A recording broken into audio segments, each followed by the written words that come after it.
Welcome to vision JRF. My name is Mohammad Sadiq.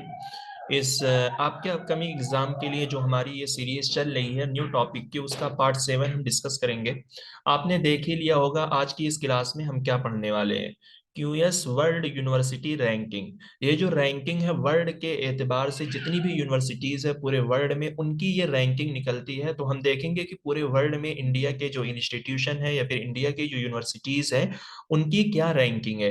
क्योंकि इनसे भी जो है इनडायरेक्ट तरीके से जो है आपके क्वेश्चन आ जाते हैं। यानी ये टॉपिक जो है डायरेक्टली आपके सिलेबस यानी हायर एजुकेशन में इंक्लूड तो नहीं है, लेकिन इनडायरेक्ट तरीके से इन सारी चीजों से जो है क्वेश्चन आते हैं। तो जरूर आप इन चीजों को फॉलो कीजिए और इस पर अपनी नजर रखिए। इससे क्वेश्चन आते रहते हैं और आ भी जाएंगे। ठीक है, तो चलिए हम शुरू करते हैं। क्या है क्यूएस वर्ल्ड यूनिवर्सिटी रैंकिंग। सबसे पहले अगर आप पुराने पीवाईक्यूज देखेंगे तो आपसे जो है क्यूएस का फुल फॉर्म भी पूछा गया है। तो कंपाइल्ड बाय क्वेक्विरेल सीमेंट्स। ठीक है, तो अगर क्यूएस का फुल फॉर्म पूछा जाए तो इसका फुल फॉर्म है क्वेक्विरेल सीमेंट्स। ये क्या है? Is a widely recognised system that assess and rank university globally. ठीक है, तो क्यूएस जो है ये एक रिकॉग्नाइज्ड सिस्टम है जो क्या करता है ग्लोबल लेवल पर यानी वर्ल्ड लेवल पर या दुनियावी लेवल पर क्या करता है सारी यूनिवर्सिटीज को जो है ये एक्सेस करता है।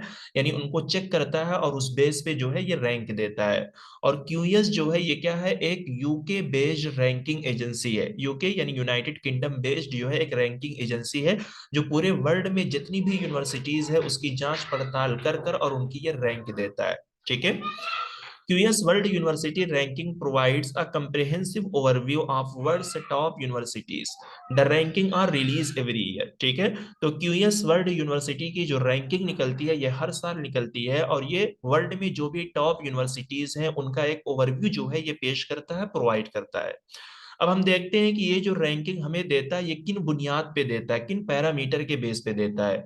जैसे इंडिया के अंदर जो सिर्फ इंडिया की यूनिवर्सिटी निकलती है यानी इंडियन गवर्नमेंट निकालती है उसके लिए NIRF बनाया गया है इंडिया में, यानी नेशनल इंस्टीट्यूशनल रैंकिंग फ्रेमवर्क। तो ये इंडिया के अंदर जो भी इंस्टीट्यूशन और यूनिवर्सिटीज है उनकी रैंकिंग जो है सिर्फ NIRF देता है और उसके लिए भी जो है कुछ पैरामीटर है, कुछ क्राइटेरिया है। ठीक है, तो हम देखते हैं कि क्यूएस वर्ल्ड यूनिवर्सिटी रैंकिंग जो है इसके क्या क्राइटेरिया है, किस बेस पे जो है ये यूनिवर्सिटी को जो है रैंक देता है। The QS World University Ranking 2025 considered the following indicator to evaluate the university's performance and standing. तो यूनिवर्सिटी की परफॉर्मेंस को इवेलुएट करने के लिए जो इंडिकेटर जो क्राइटेरिया जो है दिए गए हैं वो कौन से क्राइटेरिया है, वो यही है। तो इन चीजों को भी जो है आपको माइंड में जरूर रखना है क्योंकि सम टाइम जो है सिर्फ क्राइटेरिया से क्वेश्चन पूछ लिया जाएगा। यानी आपसे पूछ लिया जाएगा कौन से जो है इसमें से क्यूएस वर्ल्ड यूनिवर्सिटी रैंकिंग का एक इंडिकेटर या क्राइटेरिया नहीं है यूनिवर्सिटी की परफॉर्मेंस को इवेल्युएट करने के लिए। तो ये क्या करता है एकेडमिक, किसी भी यूनिवर्सिटी को हर यूनिवर्सिटी की एकेडमिक रिपुटेशन चेक की जाएगी, एम्प्लॉयर रिपुटेशन चेक की जाएगी, फैकल्टी स्टूडेंट रेशियो, साइटेशन पर faculty ratio, international faculty ratio, international student ratio, international research network index, employment outcome and sustainability. ये कुछ क्राइटेरिया है, इन क्राइटेरिया को जो है चेक किया जाएगा और उस बुनियाद पे जो है क्यूएस वर्ल्ड यूनिवर्सिटी जो रैंकिंग जो है सारी यूनिवर्सिटीज की जो है वो रैंकिंग देती है वर्ल्ड लेवल पे। अब हम देखेंगे कि इंडिया का क्या स्थान है, इंडिया ने क्यूएस वर्ल्ड यूनिवर्सिटी रैंकिंग में अपना क्या स्थान लिया है, क्या जगह ली है। तो ये हमारे लिए ज्यादा जरूरी है।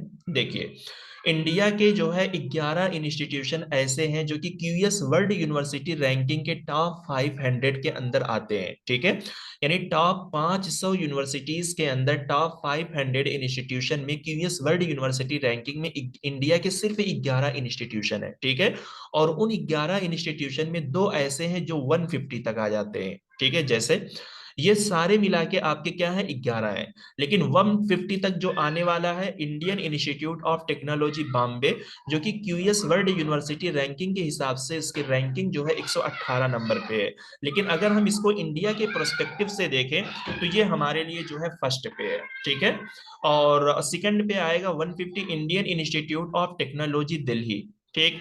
बाकी ये सारे इंस्टीट्यूट है। 211 नंबर पे है Indian institute of science Bangalore, 222 पे है Indian institute of technology Kharagpur, 227 पे है Indian institute of technology Madras, ये कानपुर है। यूनिवर्सिटी ऑफ दिल्ली जो है 328 पे है, 335 पे है Indian institute of technology Roorkee, और अन्ना यूनिवर्सिटी जो है 383 पे है, 477 पे है इंडियन इंस्टीट्यूट ऑफ टेक्नोलॉजी जो है इंदौर। अब मेरा मानना है कि आप इसमें कम से कम जो है इस तीन चीज को यहाँ पे जरूर याद रखें, जो कि इंडिया के हिसाब से जो है फर्स्ट, सेकंड एंड थर्ड पे है। तो इंडिया के हिसाब से फर्स्ट पे जो है आईआईटी बॉम्बे आएगा, ठीक है, और सेकंड पे है इंडियन इंस्टीट्यूट ऑफ दिल्ली और Indian institute of science Bangalore है, ठीक है।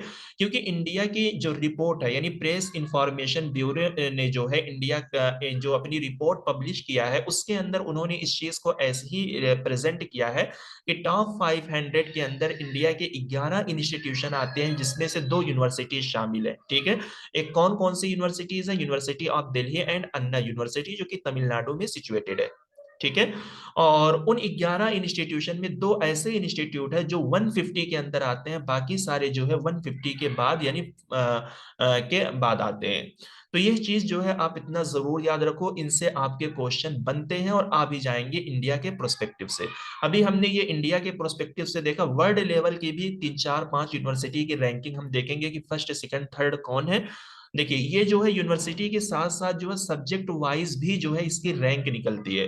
तो चलिए इसके अंदर हम इंडिया के उन इंस्टीट्यूशन को देखेंगे जिन्होंने सब्जेक्ट वाइज में जो है रैंक लिया है। करेंगे इन दी 15 एडिशन, यानी इसकी जो रैंकिंग आई है 11 मार्च 2025 को ये पब्लिश की गई है। We have continued to measure 5 broad subject area. तो ये जो सब्जेक्ट में रैंकिंग देती है, तो उसका जो सब्जेक्ट डोमेन है, जो डिसिप्लिन है, सिर्फ 5 एरिया के ही जो सब्जेक्ट है उसी में ये सब्जेक्ट वाइज रैंकिंग देता है। तो इनकी कैटेगरी आपको याद रखनी है, इनसे भी क्वेश्चन आ सकते हैं क्योंकि ये इजी चीज है। कौन कौन सा है? एक है आर्ट एंड ह्यूमैनिटीज है, engineering and technology, life science and medicine, natural science and social science and management. ये 5 कैटेगरी है। अब इन्हीं 5 एरिया के अंदर जो है 55 जो है स्पेसिफिक सब्जेक्ट एरियाज जो है पाई जाते हैं। अब वो 55 सब्जेक्ट उनसे हमें लेना देना नहीं है, लेकिन ये 5 एरिया हमें जरूर याद रखना है, क्योंकि इन्हीं 5 एरिया में जो है वो यूनिवर्सिटी की सब्जेक्ट वाइज देता है। As per the 15th edition of the QS World University Ranking by Subject, 9 Indian institutions have secured top 50 ranks in different subject category.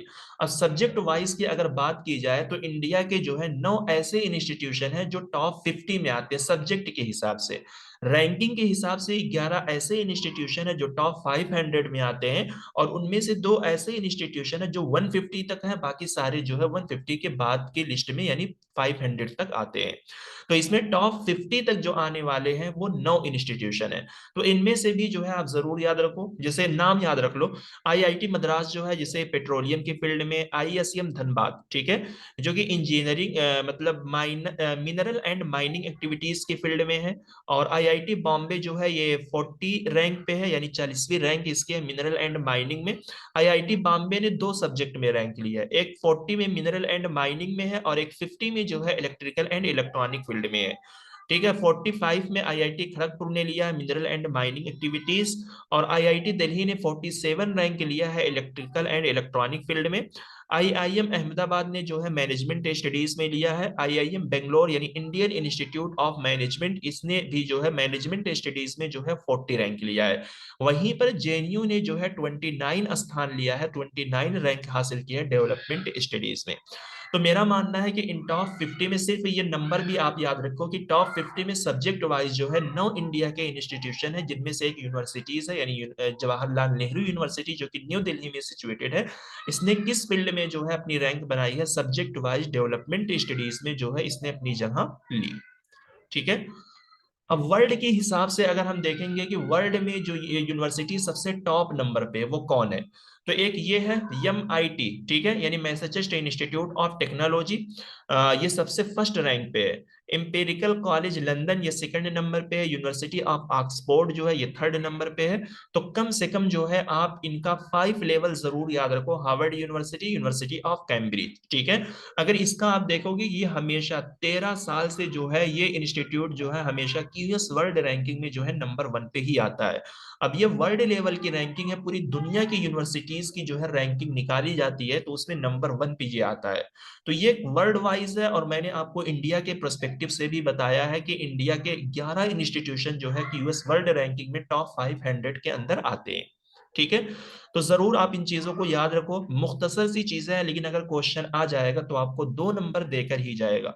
मैंने पहले भी बताया है कि ये सारी ऐसी करंट अफेयर बेस्ड टॉपिक है जो हमारे हायर एजुकेशन से जो है डायरेक्ट नहीं बल्कि इनडायरेक्ट तरीके से रिलेट करती हैं और इनसे क्वेश्चन पूछ लिए जाते हैं। तो क्यूएस वर्ल्ड यूनिवर्सिटी रैंकिंग के क्राइटेरिया क्या है, इंडिया के कौन से इंस्टीट्यूशन जो इंडिया के लिहाज से जो है पहले नंबर पे हैं, ठीक है, ये याद रखना। और सब्जेक्ट वाइज में भी जो मैंने आपको 9 ऐसे यूनिवर्सिटीज एंड इंस्टीट्यूशन के नाम बताए हैं, उनको भी जो है आप अपने माइंड में जरूर रखो। और जो वो सब्जेक्ट वाइज कैटेगरी में रैंकिंग देता है, तो 5 जो एरिया है सब्जेक्ट की, वो एरिया भी आपको याद रखनी है, क्योंकि क्वेश्चन आ जाते हैं।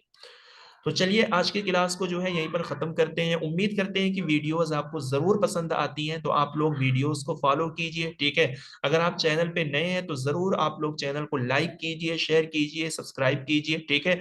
और अपना प्रीसियस फीडबैक देना आप लोग ना भूलिए, ठीक है, क्योंकि फीडबैक ही एक तरीके से मोटिवेशन का काम होता है। और आप वीडियोस को जो है शेयर करना ना भूलिए, because sharing is carrying. Thank you, मिलते हैं नेक्स्ट वीडियो में।